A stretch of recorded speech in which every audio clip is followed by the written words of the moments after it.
Good evening. How's everybody doing? So I'm very happy to welcome you all to the business school. It's always a thrill for me to get to talk about China, and in particular in today's day and age, to put together a discussion about China and the business opportunities and the growth opportunities and all of that stuff inside of a business school context is wonderful. But it's also wonderful in Washington, D.C. to link those kind of conversations with the intersection of business and politics and really think deeply about what U.S.-China relations means for thinking about the role of China in the global economy, the role of the United States in the global economy and how it's changing, and the intersection of the two largest economies in the world and what it actually means. It's particularly interesting to be giving that discussion in the shadow of Xi Jinping's visit here. And so it's really a wonderful moment for me to welcome you all here, and I'm very happy to have you. I'm a business school dean, and so I'm used to being interrupted all the time. It's sort of the standard of how we kind of give talks in business schools. It's a little bit different than the arts and sciences environment.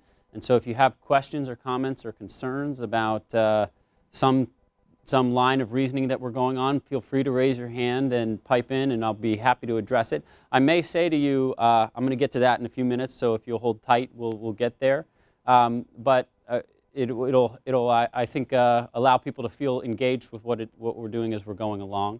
I'm going to try to leave a little bit of time at the end for some comments and questions, but I'm going to have to really run at 7, so we're going to have to make sure that we get everything in by then. And if we don't get through all my slides, that's okay too. So what is it that we're here to talk about today? This is a story that people know very well. We've watched over the course of the last 30+ years the most populous nation on earth that was an economy on the verge of bankruptcy in the period of 1976 to 1979. Rise out of the ashes and have the most stunning economic development story of any large nation that we've ever seen. Now, if you know anything about economic development, it's sometimes the case that smaller nations are able to have this kind of pace. So in the 1980s and 90s, Botswana was the great case of Africa, right? And so Botswana had double-digit growth, and it was sort of an amazing story. It's very rare that a country this size is able to sustain double-digit economic growth the way China did in the 1980s and the 1990s. And today, we think of China as being on the brink of some kind of recession that's going to shake the global economy. But to put that in context, we're talking about China dropping from 8% projected growth rate to 7 or 6, right? And in the United States, we're wondering whether the U.S. GDP is going to grow at 0.5% or 1%. Right, so this is still an amazing story even today. And of course, the other story that we worry about is sometime around 2016, China is going to surpass the United States in terms of the overall size of the economy. Now, of course, that's not in terms of per capita GDP. The U.S. is still a much larger economy. But in terms of overall size, that's where we're headed. And barring some kind of catastrophic political situation, that's where we're going to end up. And this has actually created a lot of anxiety in the United States, which I'm going to talk about. But just to take a step back for a second, first of all, how many have been to China?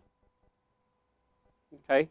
So you may know that, for those of you who have been there, that this is not really what we're talking about. I mean, this is what we know in terms of numbers, but what we're really talking about is this. We're talking about and I always like to show this picture. Anybody recognize this picture? Okay, it's Shanghai, and in particular, it's standing on the Bund, looking out over Pudong, right?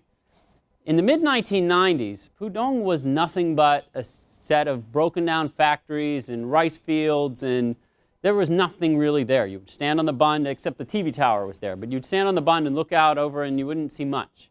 Right? And so in 15 years, this has changed into a futuristic landscape in which if you stand here, this probably is about the view from, if you go to Shanghai and you want to experience a great nouveau riche kind of experience, you'll go to a restaurant called M on the Bund.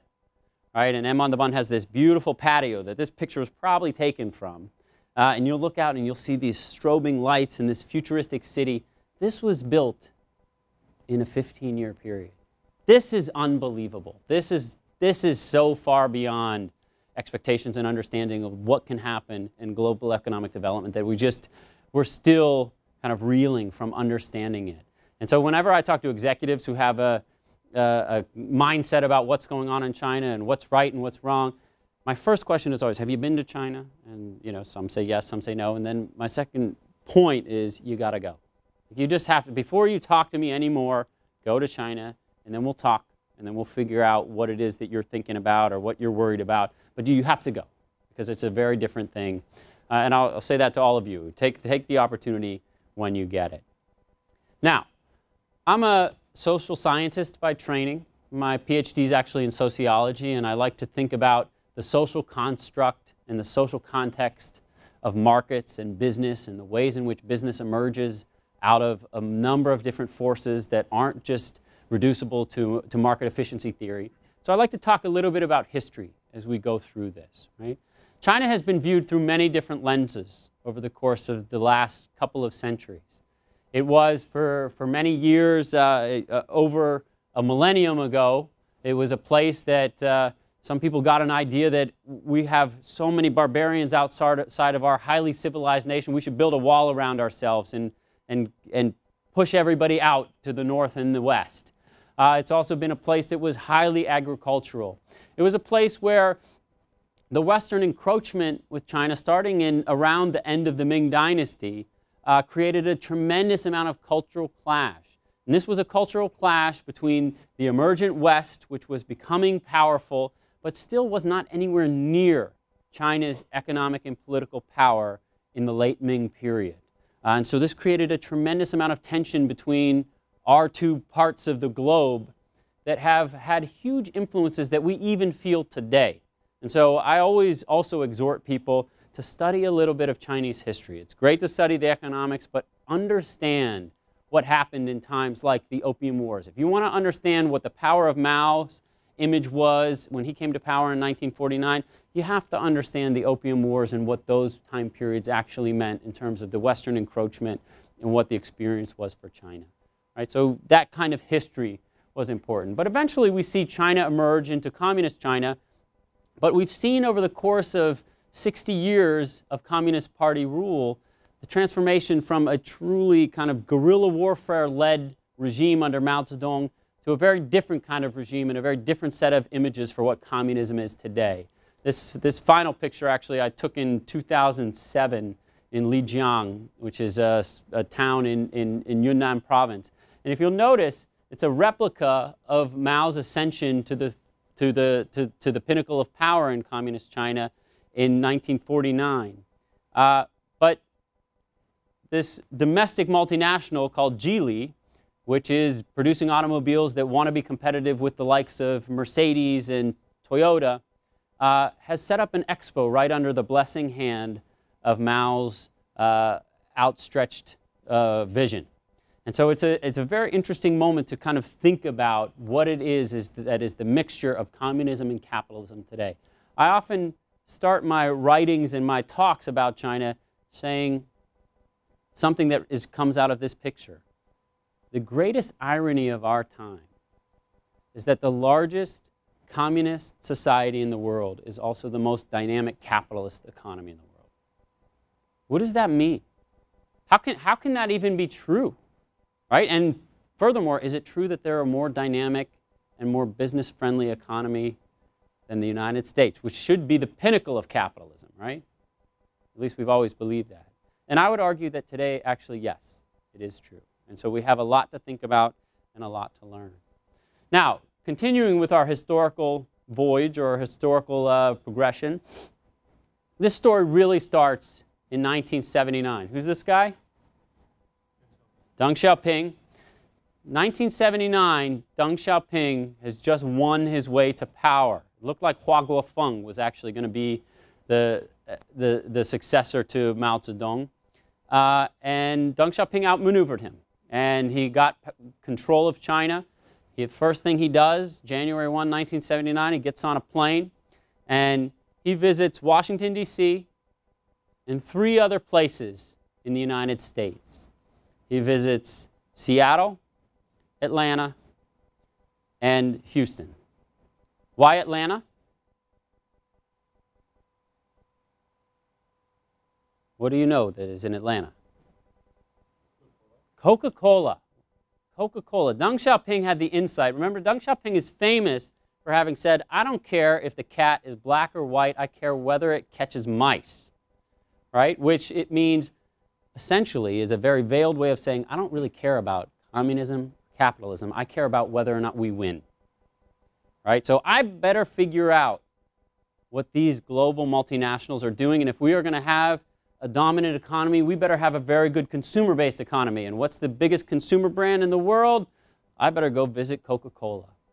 Now, why Seattle? Too early for Microsoft. Boeing. Why Boeing? Why is that important? Technology, right? It's the other end of a spectrum, right? Coca-Cola, even though they make a lot about this special intellectual property rights of their syrup, it's a pretty simple production process. But making airplanes, my goodness, if you're going to actually build an economy that's going to be a powerful economy, you better have a high-tech manufacturing sector, and airplanes are about as high-end as you get in terms of that complexity, right? So we need these 2 companies to come. Now, it turns out that Boeing and Coke would be the first 2 companies that would sign joint venture deals under the new joint venture law that was passed on January 1, 1979. So you could see what Deng Xiaoping was doing. Why Houston? No. Space. NASA. Right? And 2 years ago, China launched its first rocket, which showed its power as an emerging global economic superpower, which was not just about economic power, but how you use that economic power to then build a navy, build an aerospace system, build everything else that massive geopolitical powers around the world have. Right? And so Deng Xiaoping was an amazing mind in this entire thing. Of course, this was a forgotten moment. Most people won't recognize this person or this time. This picture was taken on September 17th, 2001. Now, we had other things on our mind at that time, and so most people was kind of buried somewhere in the first section of the New York Times. But what was happening at that moment? Anybody? China's accession to the WTO. Right? So the United States had actually worked very hard since 1989 to keep China out of the WTO. Now, most people in the U.S. political system wouldn't say that that was actually what they were doing, but that is what they were doing. We've made lots of arguments about China in terms of human rights and in terms of where they are on social systems, but the bare bones, the underlying principles of the dynamic between China and the United States since 1989 has been a desire to keep China in check economically. Right? And so finally, in 2001, after basically 10 years of lobbying and Zhu Rongji coming to China or to the United States to get a deal for WTO accession in July of 1999 and failing, and then Jiang Zemin coming back in November of 1999, they got a deal. And then the session happens in 2001, and since then the world has never been the same. Basically, the handcuffs were off. The leash was off, like it was time to go. And anybody who was advising companies or studying China during that time, you can see from 2001 to 2003, like the world just exploded. And so we've actually really been witnessing that transformation. And of course, that transformation in some way culminated for many people in the greatest coming out story we'd ever seen. The 2008 Olympics was just this unbelievable moment, this unbelievable opportunity to see what China was capable of. Interestingly, in terms of politics, I think most people don't know the political backstory of even that event. Everybody who watched the Olympics, which is a lot of people, maybe not everybody, but most people, saw the dramatic success of it and the fact that it had been something that the world had never, ever seen in terms of the scale of production and the perfection of production. Steven Spielberg was actually supposed to be the executive producer of this entire thing. He was supposed to be the person who kind of did what he did for movies for the Beijing Olympics. Does anybody know who actually ended up producing it? Zhang Yimou. Why is Zhang Yimou significant?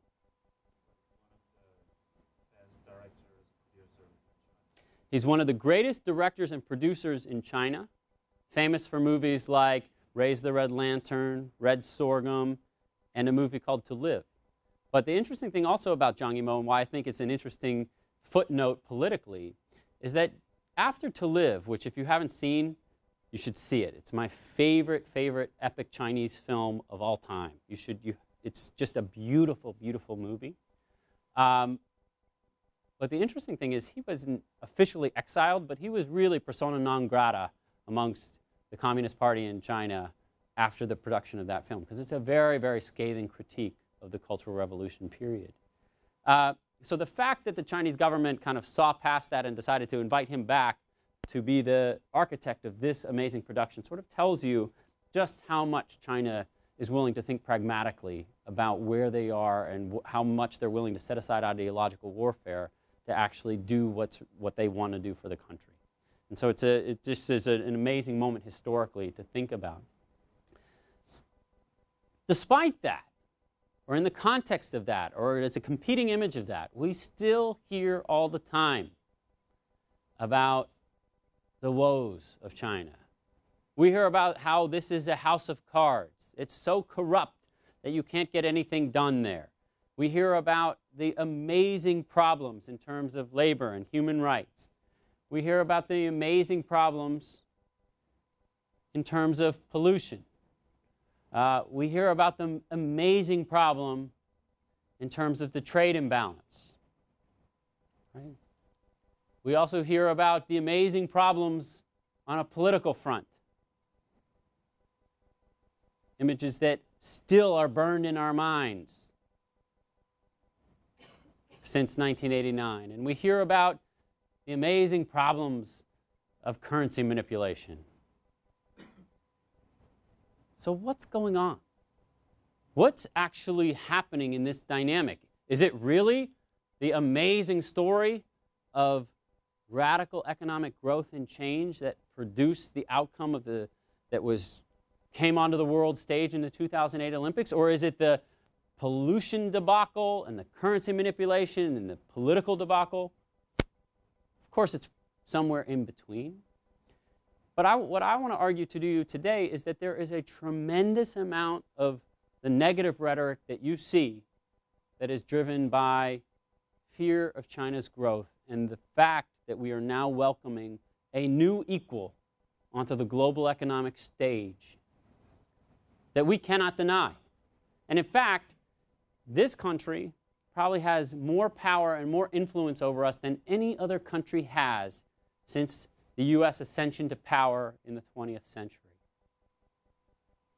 Now, China has done that very purposefully and strategically, and some might even say aggressively, but they have not done it through military might. They've done it through tethering our economies together so deeply that they have the right to actually make a case for what we should be doing economically. They have the power to influence what we are doing economically. So this is a situation that the United States has not been in before. Some people say, oh, we've seen this before. This is Japan all over again. This is Japan in the 1980s, right? And yes, Japan owned a significant amount of U.S. Treasury bonds, and they owned a significant amount of foreign exchange reserve, but not anything close to what China is sitting on today. And so this relationship between our economies is a very, very interesting one, and it's one that frightens us, to be honest. So I'm going to talk a little bit about how we got there and how it actually influences some things that we think about today. Because make no mistake about it, it's not just that China has a lot, sits on $2 trillion of treasury bonds and $3 trillion of foreign exchange reserves, and therefore can rattle the cage when they think the U.S. isn't doing the right things economically. It's also that China is actually leapfrogging ahead of us in some economies that are deeply embedded in innovation. Some people will argue, well, Chinese economy, it's a deep, cheap labor pool. And so, yeah, of course, they have some advantages. And so things are good. Foxconn builds iPads, and they make a lot of money, and U.S. consumers want them. So yeah, it's all good. But we are still the heart of innovation. And we might be, except we are not building the industries the way that China is, such that if you look 20 years down the road or 30 years down the road, we might not be anywhere close to China. And that, for me, is not just a bullish on China talk. It's actually a fear about the U.S. economy talk. And I fear that the political deadlock in the United States is actually stifling growth in a way that is terrifying. So what I want to talk a little bit about is how this comes to pass. Because in the United States, we have people who say big things. Remember Barack Obama a year ago? He gave his State of the Union speech, and he said, we have big ideas. We do big things, right? And it was very impressive, and he talked about renewable energy and solar and all of the great things that we're doing. And we do actually produce some of the best technology in this area. But our renewable energy sector is anemic compared to China. China 6 years ago was not even on the map in renewable energy, and now they are #2 in the world to Germany in production and use of this area. So how is that happening? Well, part of it is because instead of figuring out how to invest in industries, we're focused on China.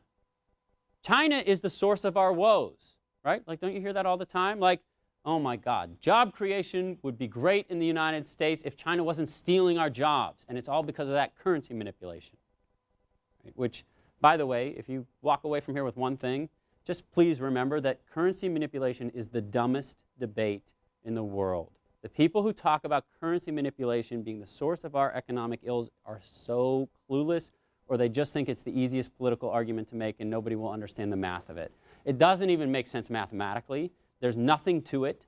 It is not the reason why we have a trade imbalance with China, and it is not the reason why we are losing jobs. We are losing jobs because we are failing to invest in developing industries, right? And even if China wiped away its currency manipulation and the yuan appreciated by 40 or 50%, we still wouldn't get those jobs back. It just wouldn't happen that way. All that would happen is that all of the cheapest goods that come from Walmart, which is the #1 exporter from China to the United States, would be more expensive for the poorest consumers in the United States. There is nothing to the currency debate except for that it will hurt U.S. consumers. So just so we're clear on that one. But there's a bigger issue. What are we doing in terms of investment? Instead of just suing the Chinese government because they are doing unfair labor practices in terms of investing industries, what are we doing to think about that? And so what I want to talk about for the next couple of minutes, I want to kind of take a step back and look at the structure of the Chinese economy from an understanding of what makes this economy strong, and then also look at what we can learn from it in the U.S. economy. It used to be the case when I'd give this talk or a version of this talk in the late 1990s and early 2000s, it was more of a talk of why has China been such an economic miracle for a developing country. Today, in the second half of the 2000s, I think the conversation has been much more, what can we actually learn from this economy? And why have we lost our way?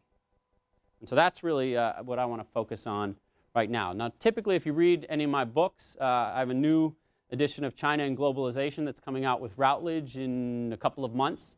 But in that book, I typically draw on 6 key features that really define the economic reforms in China. I talk about gradualism, decentralization, the openness to foreign investment, governmental strategizing and cross-industry coordination, the balancing of public and private economies, and the quiet revolution of institutions.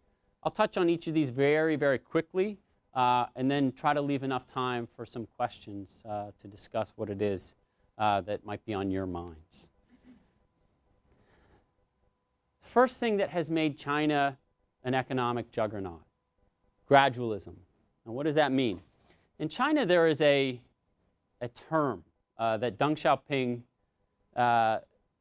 Xiaoping first uttered in the early 1980s called 模式国特, or 模式国特. Essentially, it means groping for stones to cross the river. And so it's a beautiful imagery for talking about how economic development happens in China. So you can imagine what the imagery is, right? So over on the other riverbank is your goal, right? That's like the goal of, I don't know, world dominance, the largest economy in the world, whatever it is. But how you get across this river doesn't depend on having a clearly defined economic strategy.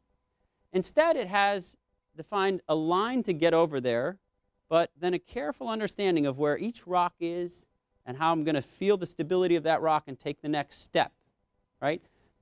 Now that's very profound because it's a very different way of developing economic planning than happens in the West and primarily in the United States. In the United States, economic theory has a much more top-down effect on economic planning.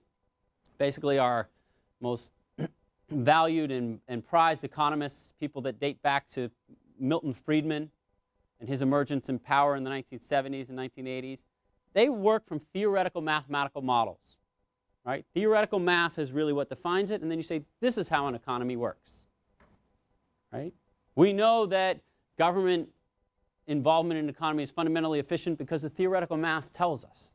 We know that people are rational, profit-maximizing individuals because that's what's assumed in our models, right? And let's then build an economy that fits with that. Now, what's the risk there? The risk is the kind of mortgage-backed security crisis that cost the world $13 trillion in market capitalization wealth 2 years ago, 3 years ago. Right? If you build your models solely on theoretical mathematical modeling and assume that markets are efficient and individuals are rational profit-maximizing actors, you are inviting the kind of chaos that this global economy has experienced, right?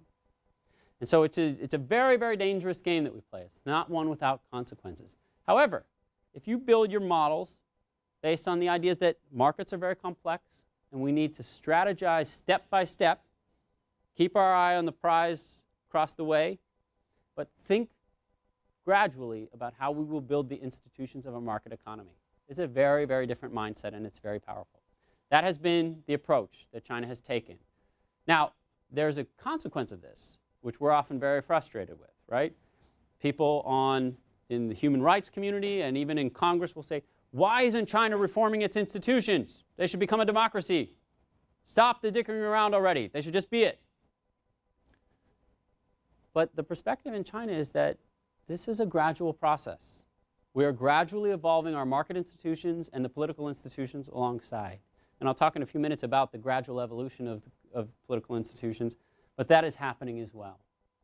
But the key thing to understand here is that gradualism brings about experimentation, which is very, very powerful for the market.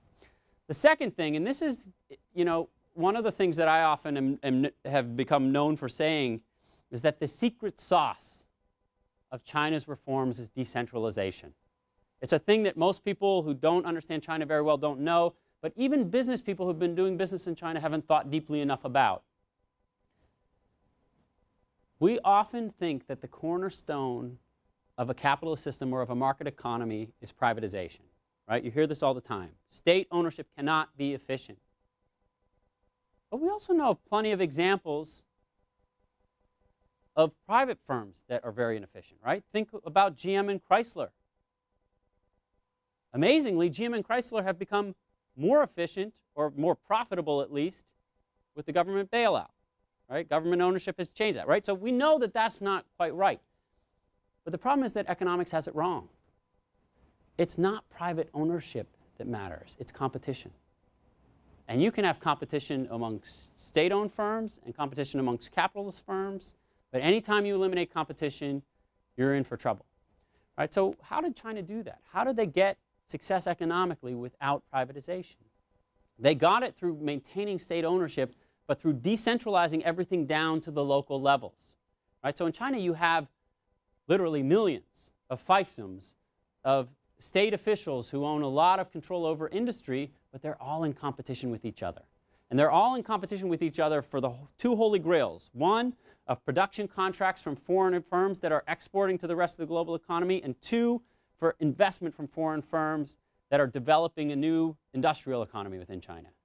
Right? And so they're in fierce competition. Every region has its own juggernaut, right? In Jiangsu, it's Suzhou, and now increasingly it's Wuxi. There's Xi'an, there's Dalian, there's Chengdu. These are mostly places that people in the United States don't know of, but these are the places that are driving development in the Chinese economy. Second-tier cities are where all the action is. But the key point is that decentralization has been at the heart of economic reform in China. And so if you're spending time in China and thinking about business opportunities and wanting to impress somebody in an interview, get to know the second-tier cities. If you're just going to China and spending time in Beijing, Shanghai, and Guangzhou, you're not really getting to know the real China. The real China is off of that path. Now, just to give you a little bit of a sense of what we're talking about when we talk about the fact that there are, maybe not millions, but there's literally thousands of these kinds of decentralized cities that really matter. In the United States, our cities with population over 1 million are a handful. In China, the number is quite different. Right? So all of these places have the potential to become economic juggernauts, and most of them are off the typical 5-star beaten path that people spend their time in. Now, if you look empirically at where wealth creation is coming from in China, it's all in the second-tier cities.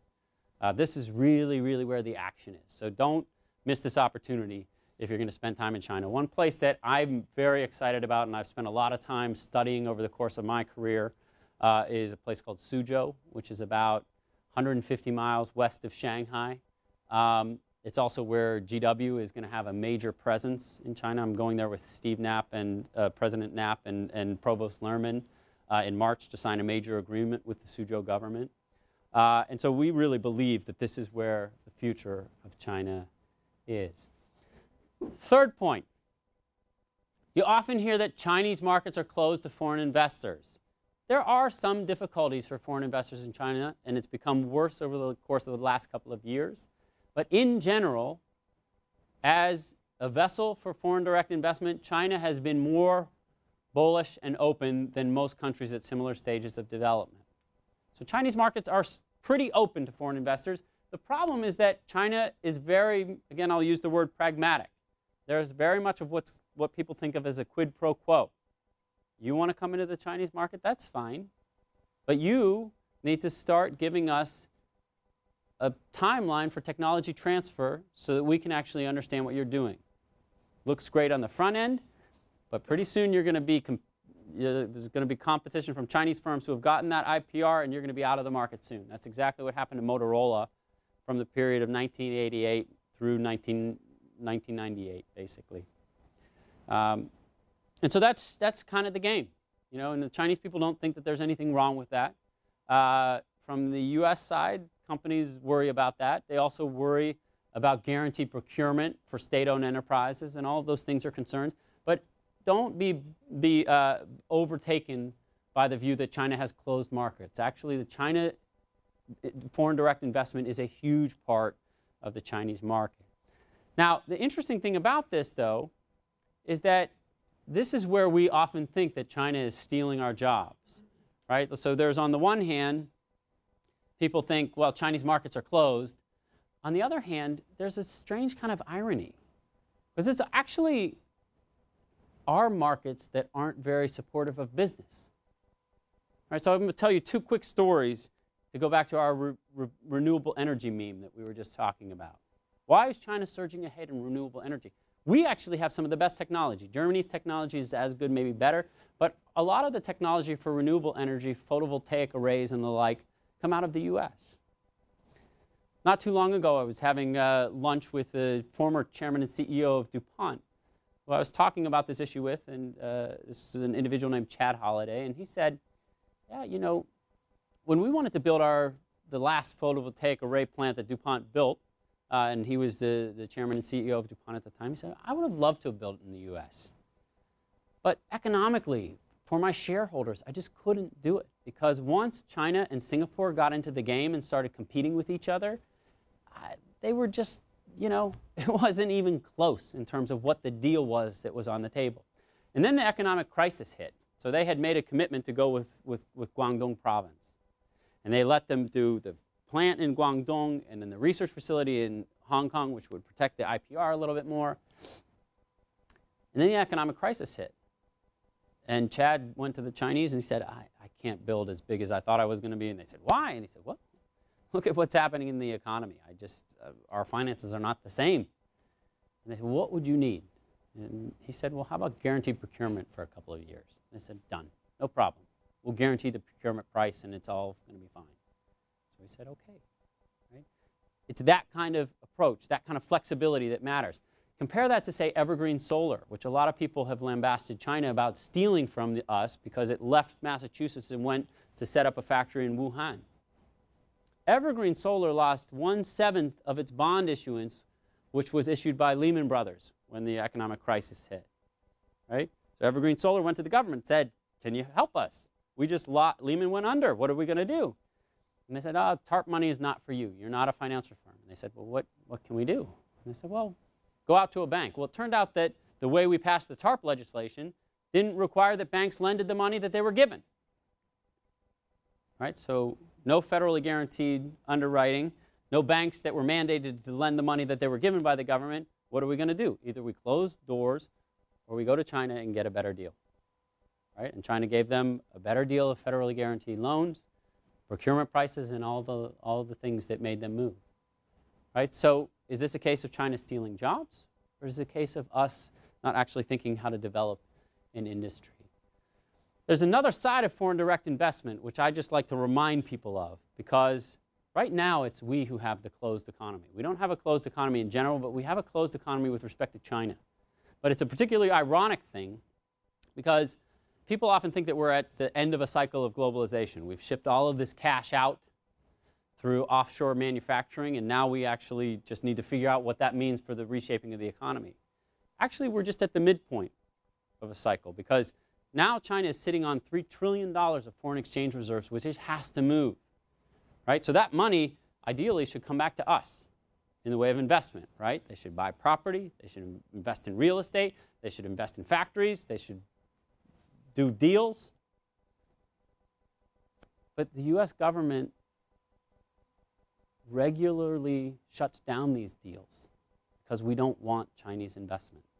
The most famous case of recent years is Huawei, which we've stopped deals of 3 times. And of course, the argument is always, there's an organization under the White House called CFIUS, which is the group that analyzes things for foreign investment from a securities perspective. And CFIUS is very untransparent. And so when I talk to these guys, I say, well, so tell me, why was the Huawei deal such a... They'll say, I can't tell you. You don't have level 1 security clearance. But believe me, it's bad. I actually know the people at Huawei very, very well. And I also know how often Huawei is misrepresented in the press, even by people in Congress who write about what Huawei is really about. For example, they always talk about Huawei as a state-owned organization, which it's not. They talk about its military ties, which it does not have. They talk about the fact that it refuses to go public so that it can maintain private records.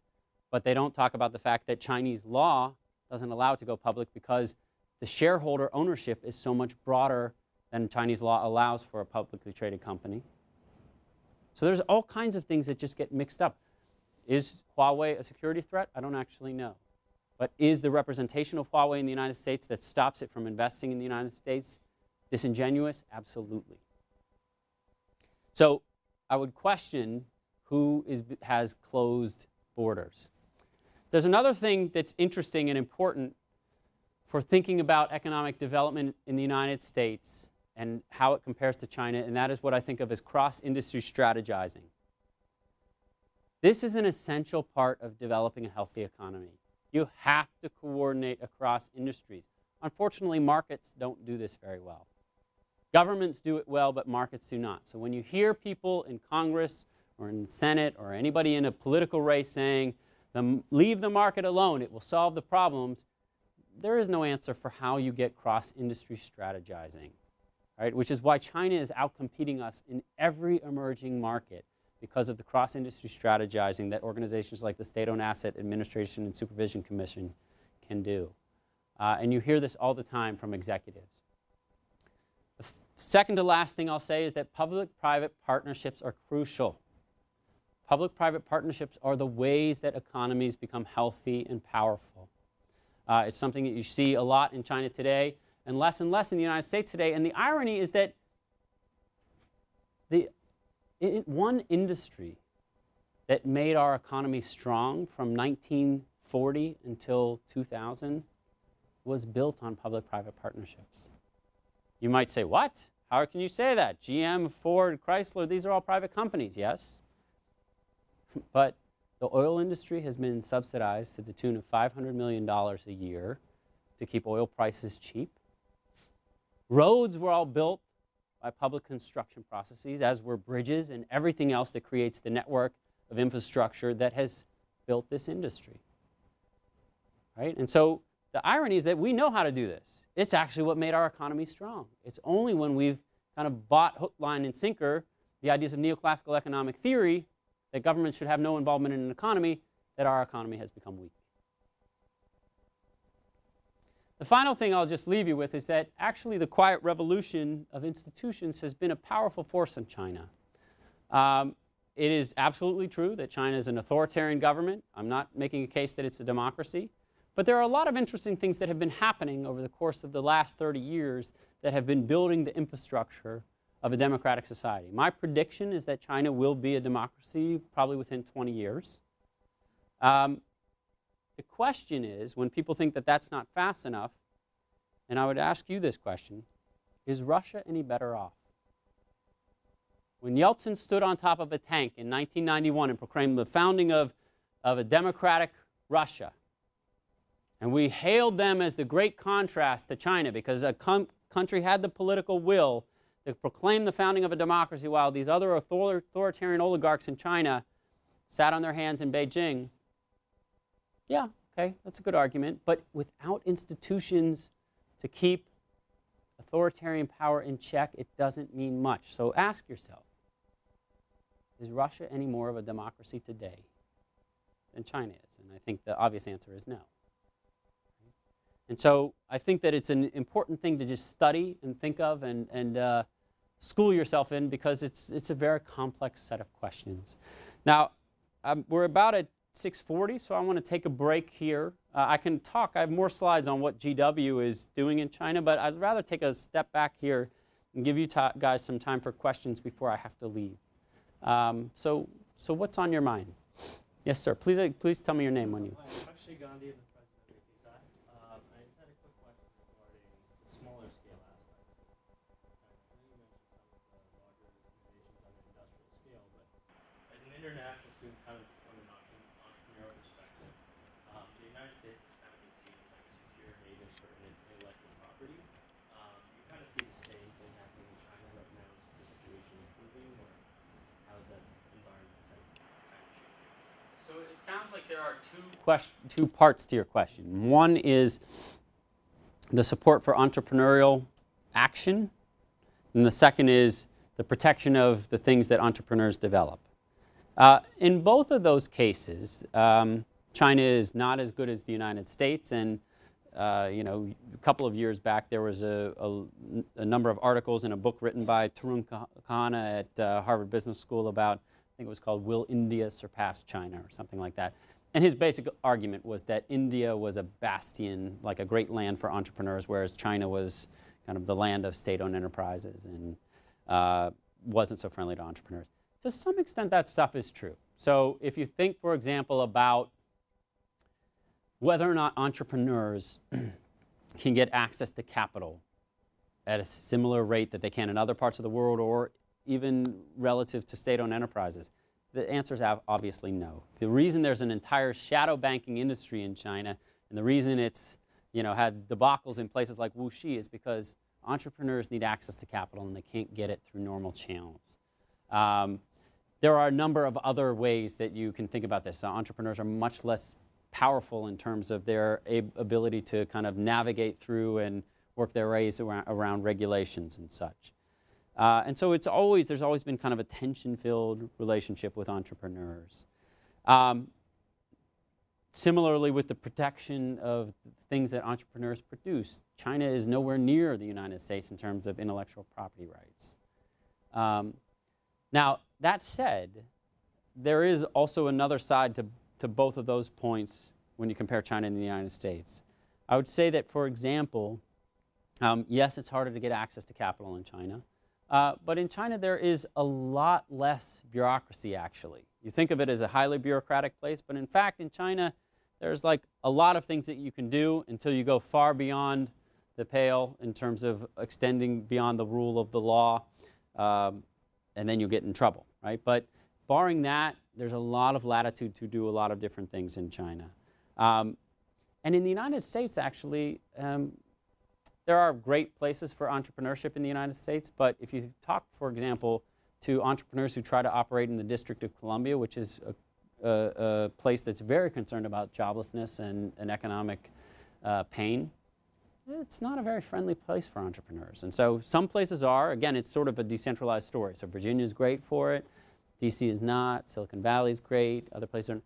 And so, you know, I would just say, like, we need to move away from the idea that this is the bastion of entrepreneurship. Definitely more protections in terms of intellectual property. And China is a hard place for entrepreneurs, but there are also great companies that have emerged. Geely, for example, was an entrepreneurial endeavor. So was Haier, and so was Lenovo, which ultimately bought IBM's ThinkPad division. But yeah, it's an interesting issue. Yes, please. Hi, I'm Guthrie. I'm a further in Alpha Kappa Psi from Beijing, China. As you said, in the past 10 to 15 years, China has grown tremendously. But those value creators and strategy makers are all in their late 50s and 60s. So do you think, as us, the younger generation, will grow up in a totally different environment? We're more open, we're more respect the citizens. Do you think we are still able to lead China to keep the growing? And what are some advantages and disadvantages for us to compete with the rest of the world? You mean from the Chinese perspective? Yeah, from American people to see the younger generation. Okay.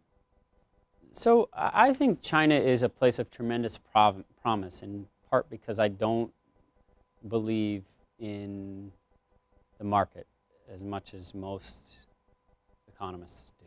I think that you have to have a state-market relationship which strikes a balance. And in fact, China is not the only example of this. I mean, Singapore, which is one of the best places to do business in the world, is also an economy driven like this, as is Taiwan, as are a number of European nations that are doing well, like Germany. If your question is how will China evolve given the kind of sunsetting of the careers of the current generation of leaders, I think it's an interesting question. I mean, right now, I don't know how much you guys follow politics, but I haven't been such a fan of the Hu Jintao, Wen Jiabao regime. I actually think a lot of the momentum that China has had over the last 20 years, and even the last 10, 5 of the last 10 perhaps, comes from the brilliance of Zhu Rongji. I think Zhu Rongji was the best leader. I mean, Deng Xiaoping had his own moments of brilliance and what he thought about, but Zhu Rongji, I think, was a brilliant economic architect. And I think that this current generation of leaders doesn't have the same economic understanding, nor do they have the same respect from the provinces. And so I think that will be interesting, because it will be interesting to see what Xi Jinping and Li Keqiang, how they govern the economy. Now, it's interesting because, and this might be a little bit too much for the kind of political, but the state council is, you know, there's a kind of a battle going on between the princelings and the Communist Youth League. And so, you know, now one of Xi Jinping and Li Keqiang come from each of those sides, and so we don't know what that, maybe that's kind of going to be a political harmony of going forward, but I don't see immediately anybody who's as powerful of an economic mind as Zhu Rongji there right now. And so I don't know. I don't know what the answer is going to be. But I do tend to continue to trust the idea that a state commitment to involvement in an economy is a better economic situation than just throwing it open to the market. I think if you throw things open to the market in the extreme in an underdeveloped place institutionally, you get Russia. And in a well-developed place institutionally, it's better, but you get the United States, which is total political deadlock and a lack of investment in key industrial areas. Yes, please.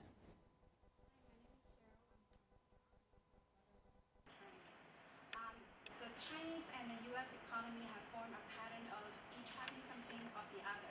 However, there are still plenty of economic and trade frictions between two nations. For example, China has been a member of the WTO for more than 10 years now, and it should be regarded as a market economy according to the standard objectives. However, the U.S. refused China's status as market economy. In addition to that, U.S. has imposed anti-dumping and countervailing sanctions to the China's export to U.S. For example, tires, furniture, textiles are all targets of sanctions, one after another. So my question is, what are some of the approaches do you think it could ease the economic and trade frictions between China and U.S.? First, I would say that we should get a bunch of people in Congress who actually either A, understand economics, or B, like actually read a little bit. I think that this stuff is so stupid. I think that it is on the order of what I just talked about very passionately in terms of currency manipulation. I mean, you don't have to read very far to know that the anti-dumping positions in tires and furniture and steel have hurt the U.S. economy and hurt the U.S. businesses and consumers. Steel, not so much, because there's such massive industries there, but tires for sure. Tires have put companies out of the business. They've passed higher prices on to consumers, and they haven't created any jobs, right? So there are issues we need to talk about with China in terms of a lot of these issues, but we do the same whimsical and haphazard things industry by industry that they do. Right? We just don't admit to actually supporting industries. We just do it on the defensive through anti-dumping things that are filed with the WTO. And so I just think it's insane. I think it's just absurd. And I think what we should be looking at is not whether or not China should be viewed as a market economy. We should be studying, wow, what would it mean if we were actually more engaged with our own economy? We haven't had an energy policy in this country since the early 1970s. What does that mean? How can we be good in renewable energy, which many people predict is the next major stage of innovation for countries, and are already seeing Germany and China reap the benefits of that when we won't even have a policy around this. Right? And so I think that that's really the answer. Maybe one more question?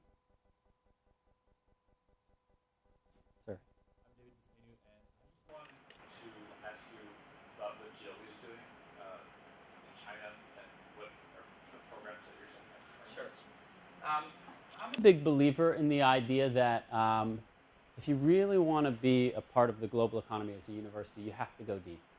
I think 20 years from now, there are going to be a lot of universities that have exchange programs and study abroad programs and all of the things that facilitate movement around the world, but there are going to be a very small handful of schools that have very, very deep relationships in countries. Right? So just to give you an example, everybody has an exchange program that you can access with respect to China. You want to go to China, there are a lot of places that we can facilitate that flow to, right? There are only 4 universities in the world that have Ministry of Education approved independent degree granting status. Those are NYU, Duke, Nottingham, and Liverpool. Right? They are the ones that are actually not just creating those synergies of the flow of our opportunities for the flow of our students over to China, but also educating Chinese students, building a base of education in China.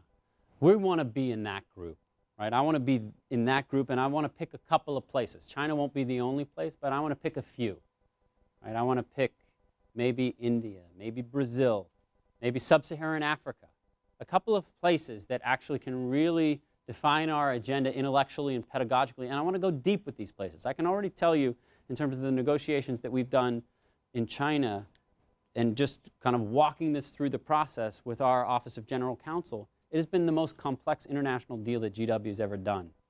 And so my goal is to take us there. In Suzhou specifically, we will be, right now we're offering a Master's of Finance a Chinese Master of Finance. That's a version of our specialized Masters of Finance here. We'll offer a Masters of Accountancy that will also be like a 1+1 program. Eventually, we hope to build an entire, initially it was going to be an undergraduate 2+2 system where you'd have 2 years in China and 2 years here. But I actually now would like for it to be a global major in which you do your first year in China, and it could be not just Chinese students, but people from anywhere around the world. Maybe one day, you know, people like you will, instead of coming to GW, you'll decide to do your first year in Suzhou, your second year in Foggy Bottom, your third year in Sao Paulo, and your fourth year in Foggy Bottom. And imagine what kind of understanding of the world you would have with a curriculum that served you for that. And so that's kind of my vision, and China is a major part of that.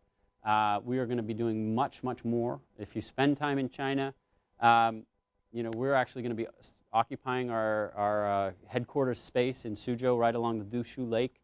It's still under construction, but we'll be moving in there in August, so please let us know, and we'll get you a tour of the place and host you there. Suzhou is only 28 minutes on the high-speed train from Shanghai, so it's very easy to access, and the most important thing is we're going to have fun. So thank you for inviting me, and I look forward to interacting with you all more. Don't worry if you're not a GWSB student. Please feel free to, is everybody here GWSB or Yeah. some? Some are non. Yeah, so whoever you are, welcome. And just be in touch with us.